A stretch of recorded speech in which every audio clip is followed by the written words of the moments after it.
Salut tout le monde, j'espère que vous allez bien. Merci d'être avec moi aujourd'hui pour un nouveau podcast.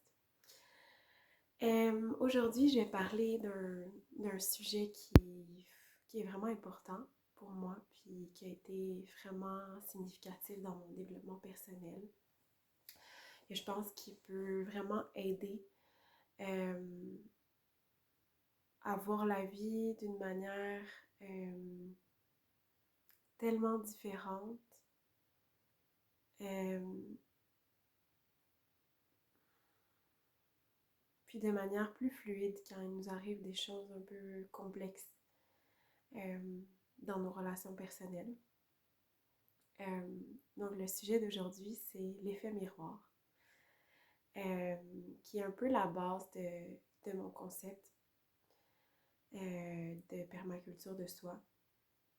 Parce qu'en fait, comment je vois l'effet miroir, c'est que à travers mon cheminement, je me suis vraiment rendu compte que tout ce que je construisais à l'intérieur de moi, mon monde intérieur, puis tout, finalement, mes constructions, mes croyances construisaient euh, en même temps le monde qui, qui m'entoure, non? Ma réalité. Donc, si je suis pas bien avec moi-même, si je me donne pas de l'amour en moi, si j'écoute pas mon enfant intérieur, si je suis pas capable de lâcher prise, ben les situations qui vont se présenter à l'extérieur de moi, euh, que ce soit à travers des événements, euh, mon monde professionnel, ma, ma relation avec ma famille, ma relation avec mon partenaire de vie, ça va toujours être un miroir de qui je suis à l'intérieur. Donc, ça veut dire que tout ce qui se présente à moi est une occasion pour apprendre, puis est une occasion pour grandir, puis apprendre. Euh, Apprendre à me connaître à travers l'autre. En permaculture, il y a un principe qui s'appelle appliquer l'autorégulation et accepter la rétroaction. Puis finalement, ce que j'ai envie de vous parler aujourd'hui, c'est un peu ça, non? C'est de dire, OK, est-ce que je peux vivre ma journée, ma vie, mon quotidien, puis, puis dans chaque situation qui m'arrive, me demander qu'est-ce que cette situation-là a à m'apprendre. Donc, quand je ressens de la tristesse par rapport à une situation, de la colère, n'importe quelle émotion qui fait que je perds mon centre, est-ce que je peux utiliser cette situation-là pour me demander qu'est-ce que cette personne-là, qu'est-ce que cette situation-là veut me faire comprendre, puis veut que je travaille à l'intérieur de moi-même. Je vais essayer de prendre un exemple concret. Euh, Par exemple, quand je rencontre quelqu'un de nouveau dans ma vie, ben cette personne-là, plus j'ai des interactions avec elle, plus il va avoir des, des red flags, des choses que j'aime moins, puis des choses que j'aime plus chez cette personne-là. Puis c'est vraiment, vraiment intéressant de regarder ce qui nous plaît moins, puis ce qui nous plaît plus, puis voir comment ça nous parle de nous-mêmes. Par exemple, je ressens vraiment qu'avec cette personne-là, euh, elle a un contrôle sur sa vie, elle se met beaucoup de règles, elle se met beaucoup de pression.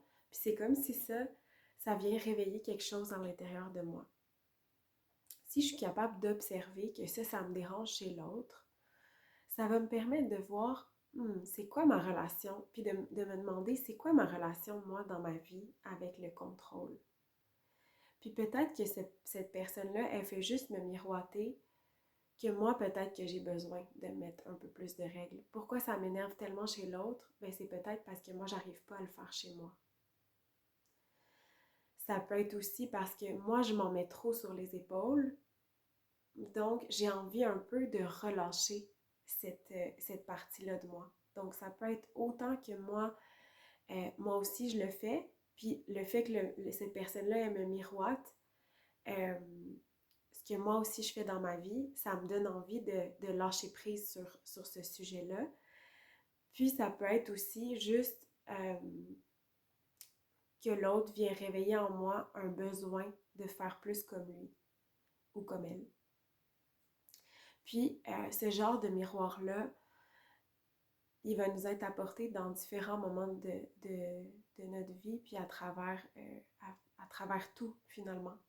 Donc, c'est vraiment magique de pouvoir euh, marcher dans notre quotidien, puis d'observer ça, d'observer chaque interaction, le miroir qu'elle nous apporte, puis puis grandir à travers ça. Puis c'est vraiment, si on prend la vie de cette manière-là, que ça va nous aider à grandir puis à avancer sur notre chemin beaucoup, beaucoup plus rapidement. C'est comme si un coup qu'on se met à voir la vie de cette manière-là, il y a une grande réalisation en nous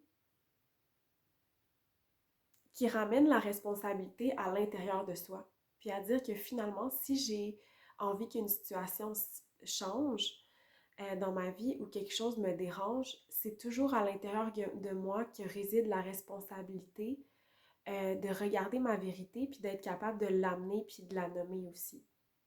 Parce que si je reste avec des gens euh, où il y a des frictions constantes, donc qui me miroitent des frictions constantes dans ma vie, quel genre de friction ça peut être? Par exemple, je suis entourée d'un groupe d'amis euh, qui me correspondent pas nécessairement, puis à chaque fois, eux, ils veulent aller faire la fête, mais moi, j'ai envie d'aller me coucher tôt pour aller skier ou faire une activité le lendemain matin.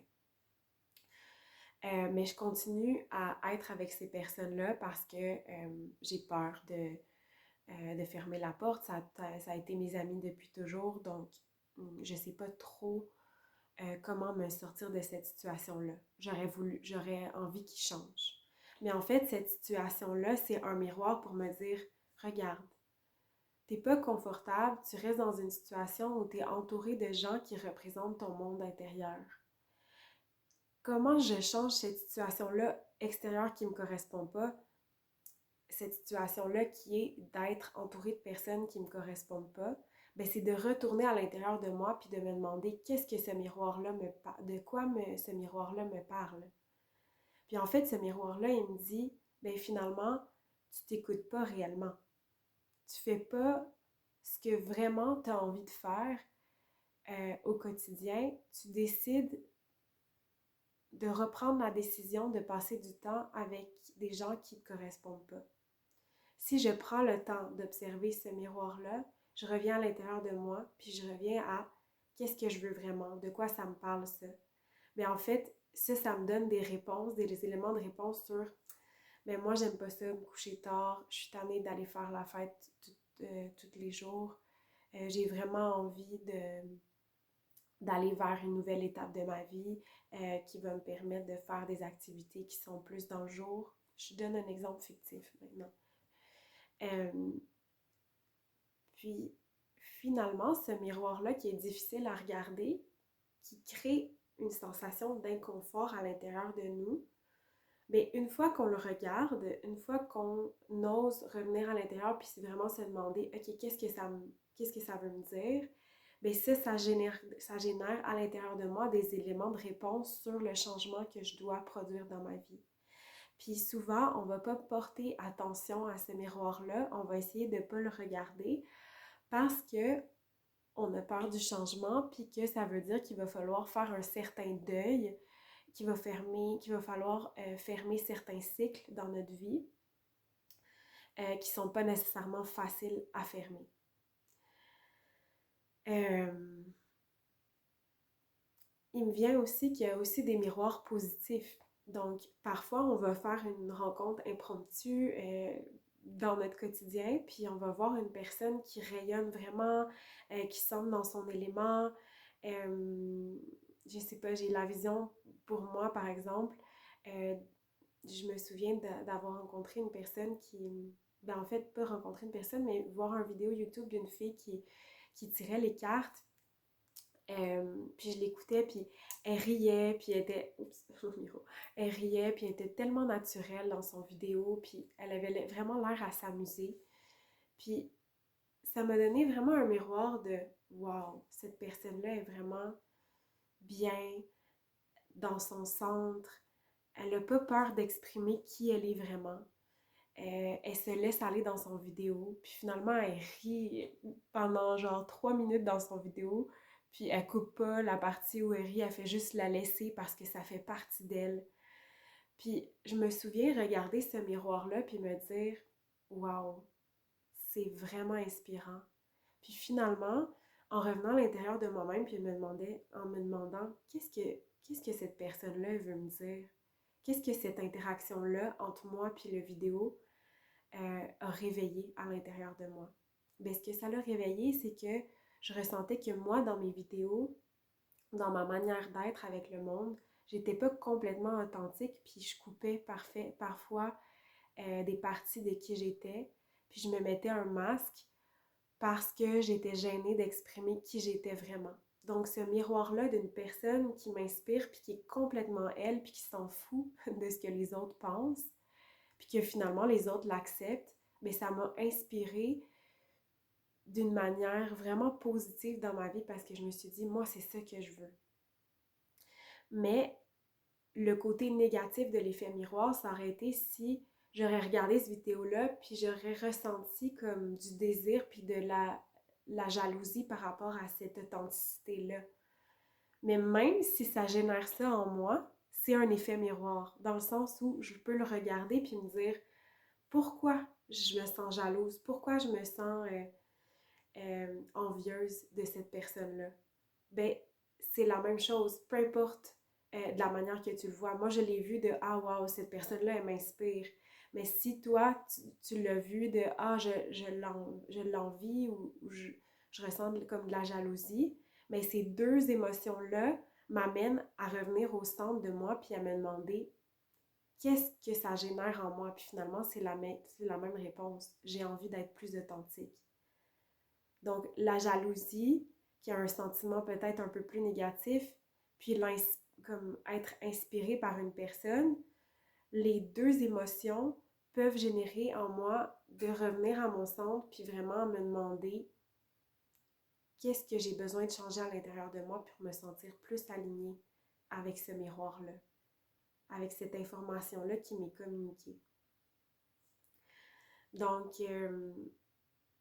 utiliser l'effet miroir pour complètement changer sa vie, je pense que c'est essentiel, que pour moi, ça a été une transformation brutale. Vraiment, ça fait partie de l'observation de soi.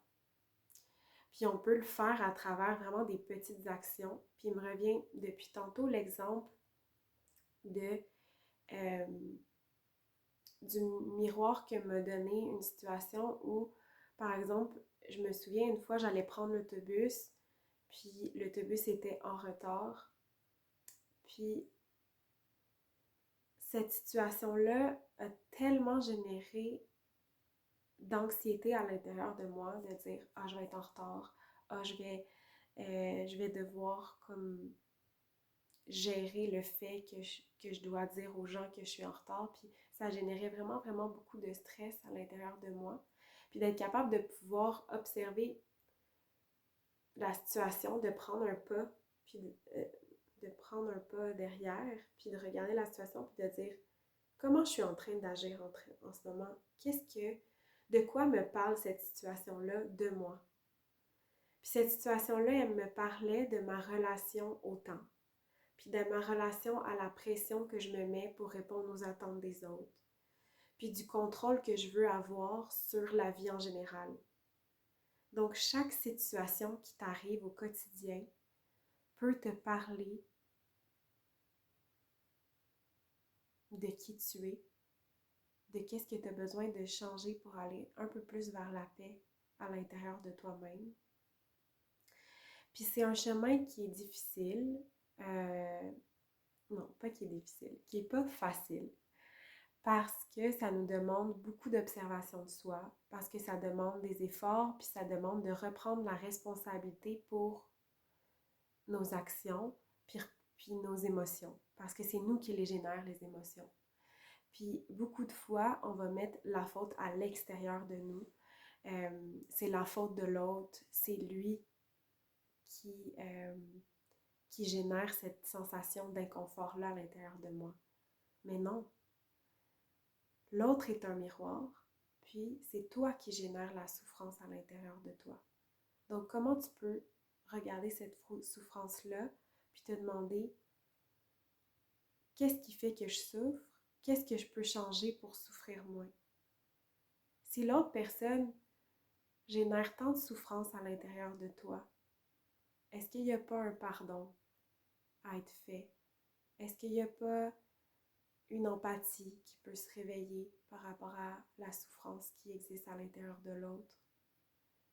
Est-ce que c'est pas une manière de me montrer que je dois laisser aller cette personne-là, que je dois fermer la porte, que je dois passer à autre chose? C'est toi qui as la réponse à l'intérieur de toi. Puis des fois, on n'a pas les réponses tout de suite. Parce que la vie veut nous mettre dans certaines situations où on a besoin d'être brassé, d'être ébranlé, puis d'être amené à vraiment revenir à soi, revenir à notre centre, puis à observer. Puis à faire ce cheminement-là, puis à en venir à la réponse nous-mêmes. Puis c'est ça qui est difficile parfois, puis c'est relié aux vidéos sur le lâcher-prise que j'ai fait il y a un mois environ. Si vous voulez aller le voir, c'est quand même très important, je pense, de comprendre ce concept-là pour pouvoir travailler avec l'effet miroir dans sa vie. Parce que le lâcher-prise, il nous permet de se laisser aller et de se laisser vivre une situation assez longtemps pour comprendre le miroir qu'elle nous apporte. Parce que parfois, plus on avance en développement personnel, plus on avance vers ce centre-là, de revenir au centre, de s'observer, plus on va être mis dans des situations qui sont parfois un peu plus complexes, puis où on va être arrivé à... puis où on va être amené à lâcher prise, puis à vraiment laisser la situation se dérouler devant nous, sans vouloir la contrôler, sans vouloir comprendre tout de suite, mais observer. Rester dans l'observation, puis être capable de regarder ce miroir-là. Puis ce cheminement-là va nous amener à être dans notre authenticité, puis à nommer à l'autre ou à la situation, regarde, c'est là que je suis rendue, moi, dans mon processus. Puis le fait de pouvoir être dans notre authenticité, ça nous amène à avancer dans cet effet miroir-là, puis dans cette situation-là de manière beaucoup plus fluide. Si on n'accepte pas de nommer, puis de revenir à nous, puis de revenir à ce qu'on ressent vraiment, puis à le nommer à l'autre, on va être pris dans cette situation-là, puis on va se perdre. Donc l'important vraiment, c'est de voir, ouf, ce miroir-là se présente à moi. Qu'est-ce que je ressens à l'intérieur? Qu'est-ce que ça me fait sentir? Est-ce que je suis capable de le nommer, de l'écrire? Puis l'autre étape, c'est de l'exprimer à l'autre. Si je ne suis pas capable de l'exprimer directement à l'autre, je peux lui écrire une lettre, je peux écrire pour que moi, ça soit clair. Mais oui, le fait d'être capable d'exprimer notre vérité à l'autre personne, à une situation qui nous rend inconfortable, ça va nous amener à cheminer beaucoup plus rapidement vers ce ménage-là qui doit se faire dans notre vie. Parce que finalement, quand on est authentique dans une situation qui nous sert de miroir, ça nous permet de faire le ménage parce que je suis authentique, je te dis ma vérité, c'est ce que je ressens par rapport au miroir que tu me fais ressentir, ben, si on a été dans notre authenticité, c'est très possible que la personne va partir ou la situation va complètement partir rapidement de notre vie. Puis si la personne reste, c'est qu'on peut continuer à évoluer ensemble. Ou si la situation reste dans ma vie, c'est qu'on peut continuer à cheminer ensemble puis qu'on a encore des choses à apprendre. C'est comme un peu cette magie-là de la vie. Quand on est en connexion avec soi puis avec notre vérité, qu'on la nomme, le ménage se fait vraiment rapidement, puis on peut passer comme à une autre étape, à une autre étape du jeu vidéo. Des fois, je me vois un peu comme ça dans des niveaux de jeux vidéo, où c'est comme, ah, j'ai vu le miroir, j'ai retourné à l'intérieur de moi, j'ai été capable d'identifier l'émotion, je l'ai nommée, puis là, finalement, j'ai une rétroaction de l'autre. Puis la rétroaction, c'est soit que la personne ou la situation s'en va de ma vie, ou elle se transforme de manière à ce que je puisse apprendre autre chose. Puis pour le relier un peu avec le concept de la permaculture, qui s'appelle, je l'ai écrit ici pour ceux que je regarde, appliquer l'autorégulation et accepter la rétroaction. Mais en fait, c'est ça finalement, c'est euh, le feedback que me donne la vie, je le prends à l'intérieur de moi, je l'observe, puis je réagis, puis on me donne une autre rétroaction, je réagis, je, je donne ma rétroaction, puis finalement, c'est un mouvement constant comme ça de conversation avec la vie, puis de conversation entre toi, comment tu te sens, comment ton corps se sent, comment ton cœur se sent, par rapport aux réactions qui arrivent dans ta vie, puis comment tu peux faire des liens avec ton évolution personnelle, puis qu'est-ce qui t'est montré à chaque jour. C'est vraiment un niveau plus profond d'analyse de soi puis d'observation de soi. Mais je pense que si tu m'as écouté jusque-là, c'est que tu es rendu à faire ce processus-là dans ta vie. Puis pense à la nature, pense euh, à comment fonctionne une forêt, à comment fonctionne un écosystème. Finalement, c'est un constant cycle de action, puis de rétroaction, puis de feedback qui se produit dans les écosystèmes. Puis c'est une constante adaptation finalement. Puis c'est comme si, par exemple, l'arbre subit une attaque, bien, il va réagir d'une certaine manière, il va repousser certaines choses qui vont peut-être permettre de s'en aller, ou il va accepter complètement certains éléments, puis il va transformer sa manière d'être. Fait que finalement, c'est un jeu puis un équilibre entre transformation, puis destruction, puis évaporation, puis mettre ses limites. Finalement, c'est comme si un écosystème, il va soit rejeter ou accepter, comme rejeter que quelque chose entre, puis fermer la porte pour pouvoir être plus balancé dans son écosystème, ou accepter ce qui vient, puis transformer sa manière d'être pour être bien avec ce qui vient d'arriver. Mais c'est la même chose qu'on doit faire dans notre vie.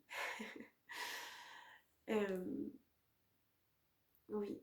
Puis moi, vraiment, ça a complètement changé ma vie parce que en acceptant cette responsabilité-là à l'intérieur de moi, de dire, OK, ce qui se présente à l'intérieur, toutes les situations, ce qui se présente à l'extérieur de moi, toutes les situations qui sont dans ma vie, les gens, le travail, tout ce qui est vraiment extérieur à moi, est une projection de qui je suis à l'intérieur puis qui je décide d'être. Donc, si je décide d'être différemment, tout change. Donc, si je ne suis pas bien à l'extérieur, quel changement j'ai besoin d'appliquer à l'intérieur de moi? Puis souvent, c'est qu'on crée le monde à l'extérieur de nous avec les fausses croyances, puis à partir des traumas qui nous ont influencés dans notre vie, à partir de nos pensées. Puis plus on s'observe, plus on fait le ménage, plus on demande de l'aide pour nous aider à faire le ménage à l'intérieur de ces choses-là difficiles qui se sont passées dans notre vie, plus on arrive à ouvrir sur la voix de notre cœur, puis à l'écouter. Puis plus on l'écoute, plus on se rend compte de ce qu'on a réellement besoin à l'intérieur de nous, puis de ce qu'on a besoin de changer pour que les choses changent à l'extérieur.